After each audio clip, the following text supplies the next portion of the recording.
So any of us who had our lives turned upside down and who have questioned local politicians, state, federal politicians, local police, and the I.C.A.C divisions themselves, those of us who have written books or articles or done lobbying, have really never heard specifically why these entities have upended our lives and turned them into um, real challenges as you take people who are law-abiding citizens like myself and like those I featured on here and many, many others who contact me, and why it is that they are doing what they're doing, because the results just aren't there. We don't see a lot of children saved in this way. We don't see public safety goals really being met. We don't see that it's doing anything but costing a lot of money and misleading the public. So we thought we'd put together some questions to see if anybody out there could answer them and see if you had the same questions that we had. Um, we have gotten some of these answers from name callers, but that really doesn't answer the question. They just want a forum to basically call us names, us or those we love. So we put together some of these. I'm going to read some of them. I'm just going to pause. And if you have an answer, please feel free to write back and let us know. So the first question that we have here is, why do cops say that most of these online sextings are based on tips from concerned citizens, parents, whatever, when they are in fact just police trolling online, that there's no actual child in danger? So why do these sting operations lure men by using adult profiles or by posting ads as an adult to solicit men on a dating site? What does this have to do with anybody targeting minors online to exploit or abuse? Why are police the ones who fake decoys and are the first to propose sex with a child? Why do law enforcement and vigilante groups target men they know are online seeking other like minded consenting adults to meet for a casual hookup or relationship? Why do police target men in the places they know are used by adults in like minded consenting adults to meet for a casual hookup? Why do law enforcement and vigilante groups lie to the public by claiming that the men they entrapped were seeking minors online instead of adults? Why do vigilante groups claim that there are minors on adult hookup sites seeking random adult male strangers to connect with, yet they don't put out any public information or education to parents and professionals who work with teens to help this supposed problem? Well, I can tell you as an editorializing here that police do put these things out in schools, but they always are targeted toward the so-called reactive stings. This is where people supposedly are preying on a real minor. They do not tell the public that they're actually pretending to be a minor and that there's no other minor online. And why would that be? I'm answering the question a little bit myself, because if they told the truth to the public would say, well, why aren't you just waiting for there to be an actual problem before you jump in? So they never ever tell the public that. Why isn't law enforcement or anybody looking for actual kids online hookup sites that they claim there's kids on? Why aren't they targeting kids looking for children? Why aren't they working with those adult hookup sites themselves to find and remove children if children are frequently there? Why aren't they working specifically the angle of rescuing the children instead of entrapping, my word, our word, adults instead? What are the signs of how to tell when someone is truly a minor on an adult hookup site? Do they all just tell random strangers that they are a minor? Hi, I'm a minor and I'm here for sex. Isn't it more likely that they will just keep pretending to be an adult and less likely that there's a real minor at stake if they're telling random strangers that they are a minor.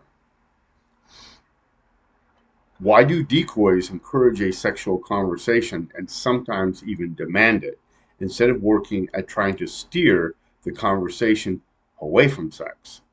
Hmm. If an actual minor lures an adult man online and pushes sex onto that man, let's say a gay teenager, and encourages them to play along with the sexual conversation and encourages the adult to show up to meet the minor, isn't that a crime in and of itself? A crime of solicitation under 18 U.S.C. Code 373? If an actual minor requests and encourages a man to have sex with them, that is not an adult soliciting sex. So the adult is not the one coming up with the idea. Uh, that is a minor soliciting the adult, requesting and encouraging him to commit a crime. Is that acceptable? How about if the police are pretending to be a minor? Isn't that putting the minor in danger to do that? These are all very interesting questions. Here's some more. Why and when has talking to a minor online been wheedled into a felony? So, in other words, just talking to a minor with no sex at all. Is the fact that they're on a dating site the bad thing? And remember, there is no actual minor. The police are pretending to be a minor. And even if there's no sex talk, there's very often an arrest.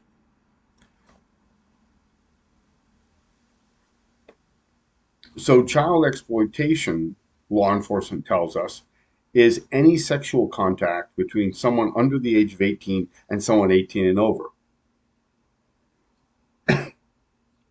Is this reasonable? Well, for example, if a 17-year-old dates a 16-year-old and then the 17-year-old turns 18 and police are now prosecuting the newly minted 18-year-old under child pornography, is that reasonable? 150 years ago, it was not uncommon for a 21-year-old to marry a 14-year-old, a 21-year-old male, to marry a 14-year-old girl, and nobody talked about exploitation. So, in other words, is the relationship itself, I guess the idea is here, at the issue of exploitation. Is that exploitation? In this older example, reading further, they had 8 kids and lived together for like 55, 60 years. Why wasn't that considered to be exploitation? What about gay kids who early on blossomed in a relationship with an older person? Were they exploited necessarily? Is this necessarily wrong? If they, the young person, didn't think so.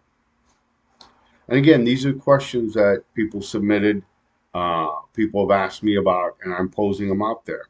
Now, again, this isn't an issue whether you like it or not. This is an issue of what the law is and what is reasonable expectation and reasonable enforcement.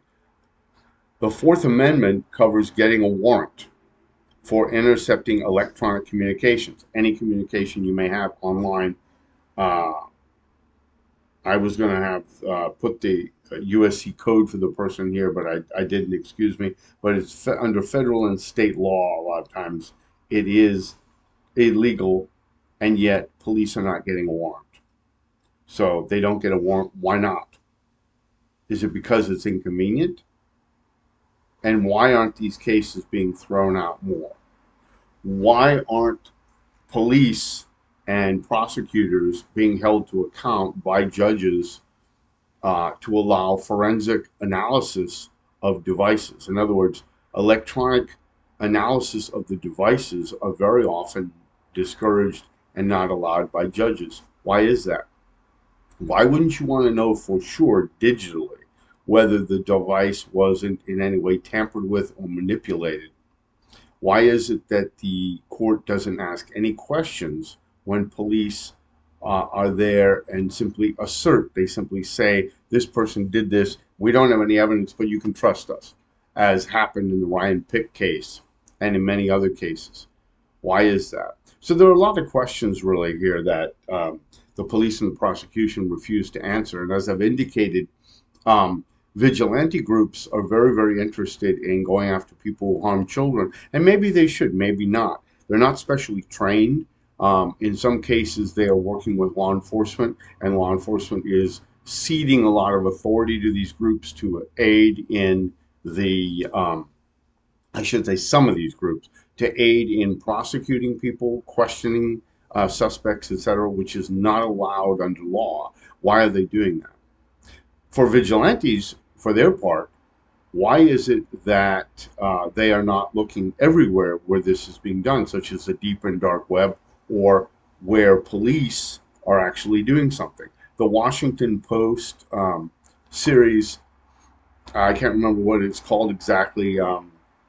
Abused by the Badge, I think is what it's called. Abused by the Badge came up with a result of an analysis from a nationally known database looking at police misconduct of a sexual nature. And what they found was in the 17 years from 2022 back to 2005 that police molested children, mostly girls between the ages of 13 and 15, 1,800 times, more than 1,800 times, which is 8.8 molestations of children, taking indecent liberties with actual children.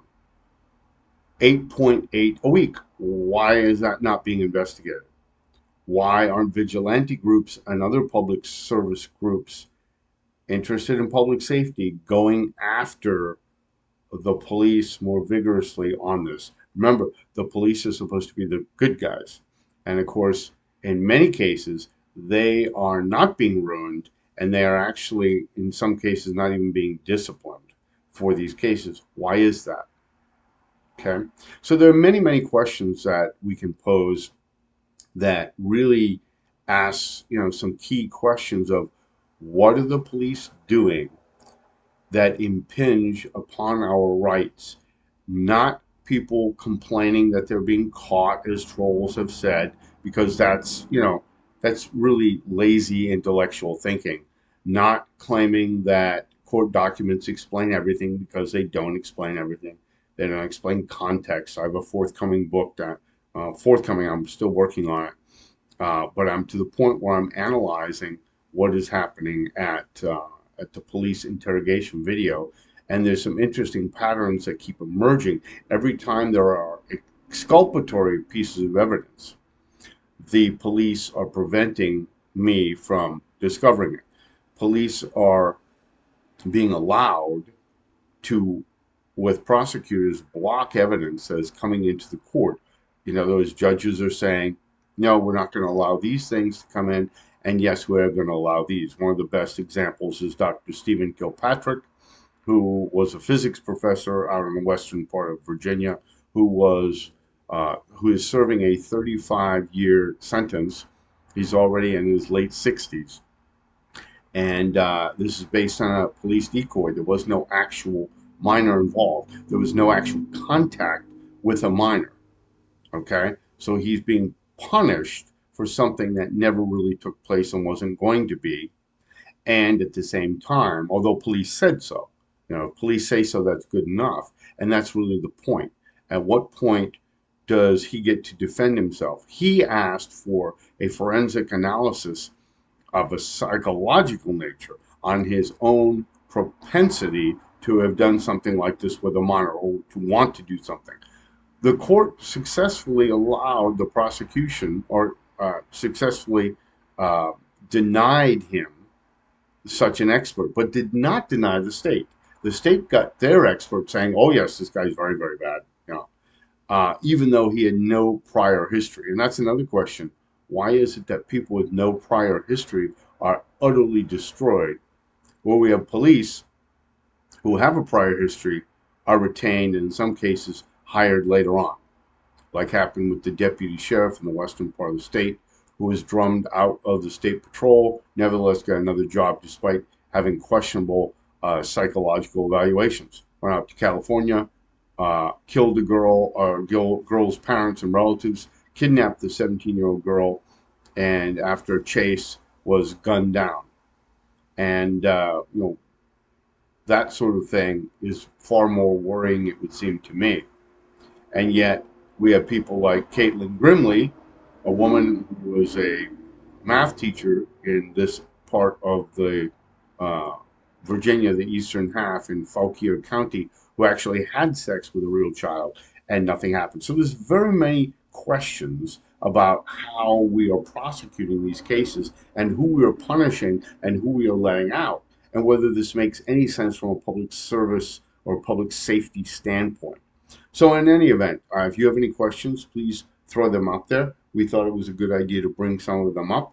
We'll be doing another series coming up along the way and look forward to hearing your thoughts. Have a good day.